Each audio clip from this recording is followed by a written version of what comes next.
entrando no debate, pegando o gancho na deixa aí do Marcelo sobre a eleição que está ocorrendo em São Paulo, os debates, eu acho que é importante comentar sobre isso aqui. Eu acho que, desde o primeiro debate, eu não assisti, né? Mas acompanhei a repercussão que teve e, bom, esse fenômeno aí não é novo, né? Pode falar o nome? Pode, né?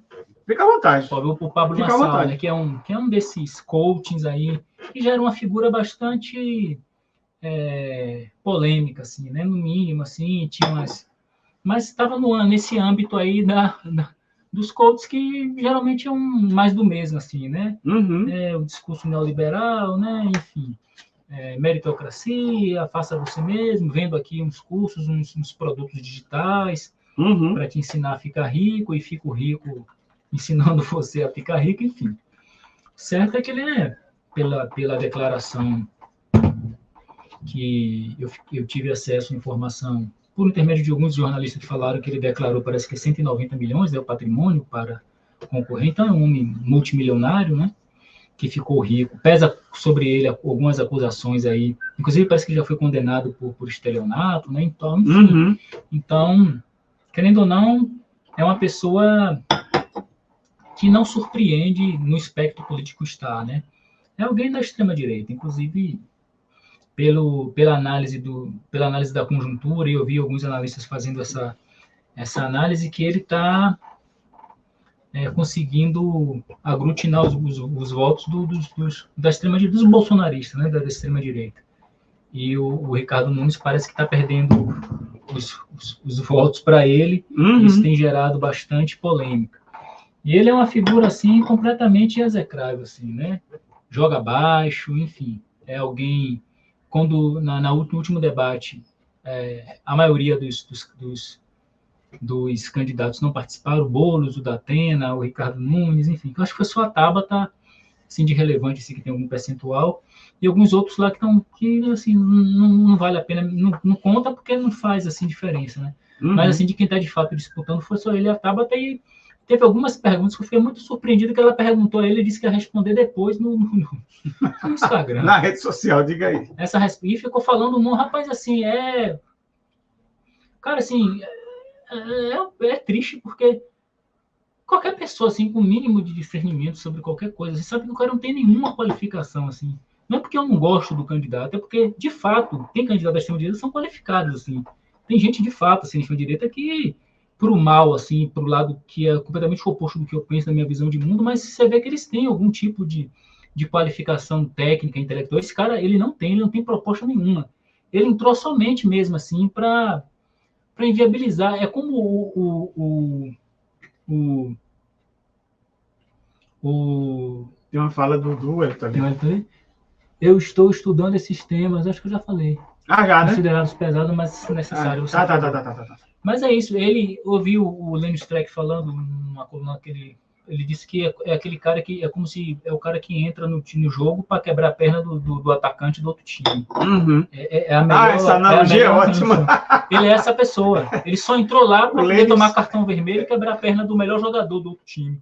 Que é o que ele está tentando fazer desde o início, né? Fazendo acusações assim ridículas contra o Boulos, tentando colar uma pincha que ele é usuário de droga, dependente químico, assim, com todo respeito às pessoas que são dependentes químicas, assim. Mas ele tentou colar isso para desqualificar, assim, é jogo baixo mesmo, assim, eu tenho uma fala que o Gilmar Mendes falou, a gente estava lidando com gente do porão, tem uma fala que viralizou, e é isso, é essa gente, é gente do porão mesmo, assim, assim, é um negócio, assim, difícil, sabe? E esse pessoal joga sujo mesmo, assim, sabe? Então, mas só que o Lenny falou, no jogo de futebol tem regras, né? O cara é expulso. Verdade. Tem regras, é expulso, tem o fair play, né? E parece que na política não tem esse negócio, né? E como é que vai lidar com alguém assim, né? Como é que lida com uma figura como essa, né? Que o cara chega lá e diz que vai responder na rede social, faz corte, faz fala, que você vê que diretamente tá... Porque o antigo mandatário, ele era ainda meio assim... precisava de muita instrução para operacionalizar. Esse cara, parece que é o cara que é o cara de dentro desse processo da extrema-direita, né? Ele sabe lidar exatamente com essas ferramentas, né? E manipulá-las. É só paraíso, é só para dar uma acenada, dá um toquezinho ali, acena lá para Ah, alguém entrou, né? Olá, Paraíso. Seja bem-vindo aí, o Paraíso aqui. Do Tântico. Do Cântico, Atlântico, Paraíso do Atlântico. Oh, seja bem-vindo. Seja bem-vindo, Paraíso do Atlântico. Ou bem-vindo, ou bem-vindo. Ou bem-vinda, bem-vindos. Acho que já acabou meu tempo, né? Mas pode continuar. Então, esse cara, ele é totalmente... ele está, de alguma forma, inviabilizando a campanha, os debates, porque ele não permite que as outras pessoas falem. E hoje saiu uma pesquisa da Datafolha que, assim, é triste, porque ele parece que está com 21%. Ele estava, acho que era com 9, era com 7, não sei, eu sei que a estratégia... Não, ele já empatou tecnicamente com Boulos. Ele passou o prefeito lá de Deu certo, então assim, deu certo, e eles vão continuar nessa atoada aí. Parece que pesa contra ele algumas acusações do ponto de vista político-administrativo que pode, de alguma forma, tirá-lo do pleito eleitoral. Mas não vai nada! Eu acho que se São Paulo eleger um cara assim, é triste, né? Porque o São Paulo tem bons candidatos, assim, né? Tem o Boulos, assim, que acho que é um candidato excelente para a cidade de São Paulo. E apareceu essa figura, assim, execrável, enfim, que é esse cara aí que vai lá para quebrar a perna do melhor jogador do outro time e não tem fair play, não tem nada, né? Ele está lá dentro do jogo, faz o que quer e a gente ainda não sabe lidar com isso, né? A gente ainda não aprendeu a lidar com isso. Assim, o sistema eleitoral, né? A gente não sabe ainda como lidar com essas figuras, né? Então, acho que é um desafio mesmo, assim, para essa tal pós-modernidade líquida, como dizia o Bauman, né? E a gente ainda não conseguimos ainda... A gente pensou que já tinha visto de tudo, né? Assim, já tinha passado por muita coisa, mas parece que o buraco ainda, o poço pode ser ainda mais fundo do que imaginávamos, assim. Porque se uma figura como essa que surgiu assim praticamente do nada, né, e consegue mobilizar a rede social dessa forma, prova que a gente de fato é refém dessa rede social. Eu vi um venezuelano, um analista político, eu vi na Telesul, gosto muito de assistir a Telesul, porque a minha é bom para treinar, para não perder a fluência no espanhol, eu fico ouvindo lá também na Telesul. Tem essa função, mas não só por isso, mas para poder acompanhar as notícias do que está acontecendo aqui na América Latina. E ele falou que as redes sociais é uma forma de dominação, de desinformação nunca antes vista, assim, muito mais sofisticada de qualquer... A gente não tem... de alienação, ele falou que é a forma de alienação mais... assim, não tem parâmetro assim, na história da humanidade, da forma como está configurada, porque a sociedade está totalmente capturada por esses tentáculos, né? E ninguém sabe no que é que vai dar isso. Então, a gente não sabe, de fato, ainda como lidar com isso. A prova é que existe um cara como esse aí, que tinha 7% e agora parece que tem chance de verdade de ganhar a eleição. E não sabemos como é que vai acontecer. O resultado eleitoral de São Paulo está em aberto, de fato está em aberto, e ele pode, de fato, ganhar, e a gente parece que não tem um antídoto, não sabe ainda lidar com isso. Então, eu vou passar para o professor Kleber falar, porque eu, de fato, estou ainda refletindo sobre isso. O caso desse cara é algo bem preocupante, e eu acho que quem estuda muito isso é o professor João Castro Rocha, né? João César Castro Rocha, que tem estudado...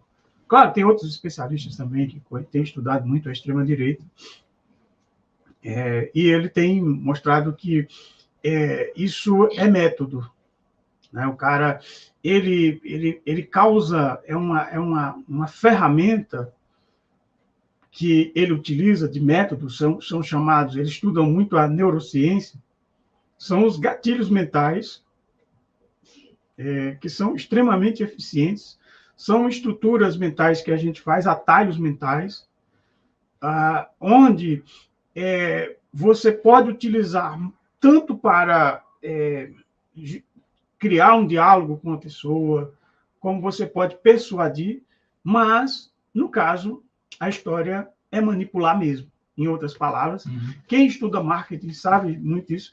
A Caroline Sardá estava até falando isso, que ela estudou isso quando ela é formada em comunicação, né? E ela estava falando que existem métodos, porque que de repente você tem um carro que está funcionando, está legal, leva você para tudo quanto é canto. Mas dá um ano, você começa, mas meu carro está velho, eu preciso de um carro melhor, mais bonito, mais isso, blá, blá, blá, blá, blá, blá, blá, blá, blá. E você daqui a pouco essas tecnologias vão naturalizando, assim como o machismo. O machismo, por exemplo, o racismo, ele vai naturalizando essas violências através dessas tecnologias, que entram de uma certa forma como uma gestalt, como uma... Né? Eles entram sutilmente como se fosse uma poluição. Você está num lugar poluído, você, de repente, às vezes, se não tiver cheiro, você nem percebe. Você pode estar ali num lugar, tem uma poluição. Claro que o cheiro, às vezes, denuncia. Mas quando você também se acostuma com o mau cheiro, você já nem percebe mais que você está ali num lugar mal cheiroso, poluído. Então, existe todo um sistema, um estudo, que a gente percebe que ele utiliza justamente uma técnica que é a da repulsa. Então, imagina, não tem jeito como ele perder. Não tem como. Porque quando ele vê que ele não tem uma saída, uma resposta, ele diz, vai na minha rede social. E aí, quando ele chega no Boulos e faz uma falsa acusação de que ele não trabalha, isso. Aí vai pegar. E vai usar outra coisa, o cheirador de pó. E isso é muito fácil, é um gesto que todo mundo vai fazer e todo mundo vai entender. Então, daqui que você vai desconstruir isso do ponto de vista, porque isso afeta o quê? Isso vai no seu cérebro límbico, né? Eu não sou especialista nisso, mas o pouco que eu estudei, o que eu sei, é que isso vai atravessar tanto o seu cérebro que comanda o sistema emocional, como o sistema reptiliano, cuja estrutura ela é de ligado e desligado. Por isso que é a coisa binária, é um discurso agressivo. Olha, se a gente quisesse fazer sucesso aqui, bastava a gente fazer coisa chocante. Chamar palavrão, sabe? E começar a fazer coisas repugnantes. O canal bomba rapidão. É verdade. Por quê? Porque isso faz com que você... isso chame a atenção das pessoas. Então, a técnica desse camarada, como muito bem lido pelo Lane Streck, ele entra é aquele jogador que vai fazer o jogo sujo. Esse cara, ele está interessado apenas... Aí a gente vê que é uma síntese do neoliberalismo. Porque é aquele cara que está pautado no sucesso de ganhar dinheiro para ele, os outros que se lascam. Não tem causa. O negócio é para ele.